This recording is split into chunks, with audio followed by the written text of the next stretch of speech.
गवालपारा सोहोरनि काछारीघाटआव बुरलुं बोथोराव साथाम फरायसाफोरा गबोदों। मुक्तार हुसैन, नबी इस्लाम, साइनुर इस्लाम मुंनि फरायसाफोरा लोगोफोरजों दुगैबाय थानाय समावनो दैयाव गबोयो। आथिखालाव गबोनाय फरायसाफोरखौ नागिरनाय हाबाफारिया सोलिगासिनो दङ। चिरांनि बेंटलनि अन्थाइबारियाव सारअन्थाइ गावनायजों साथाम सुबुंनि जिउ खहा। सारअन्थाइ गावनायाव जिउ गोमानाय सुबुंफोरखौ दिलीप मुसाहारि, मानकेश्वर बसुमतारी आरो रयान्ति बसुमतारी होननानै सिनायथिदों। बिसि फिसाय मानकेश्वर बसुमतारी आरो रयान्ति बसुमतारीया गेलेग्रा फोथाराव गय फाथैनि गला होदोंमोन। मसलपुरनि साकामारायाव असीम बर्मन मुंनि सुबुङा गोबौ हाथियार दिन्थिनानै सानै गथ'नि बिमाखौ जिनाहारि खालामनाय जाथाया दुंहाव थासारि सोमजिहोदों। बे जाथायनि सायाव बरबरी पुलिस थानायाव असीम बर्मननि हेंथायै गांसे एजाहार गथायै भुगिनांनाय आइजोआ।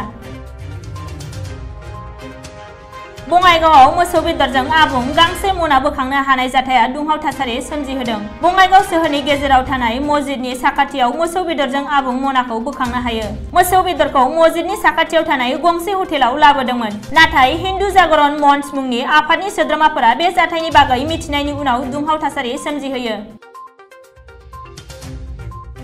दा नेशनेल ह्यूमेन राइट्स मिशनआ आसामनि डिजिपिनि खाथियाव रायजोआव सोलिफु बोसोरनि थांनाय मे दाननिफ्राय सोलिबाय थानाय नंखाय एनकाउन्टारनि सोमोन्दै रिपर्ट बिदों। लोगोसे बे रिपर्टखौ फैगौ 4 सप्तानि गेजेरावनो गथायनांगौ होननानै दाबि दैखांदों।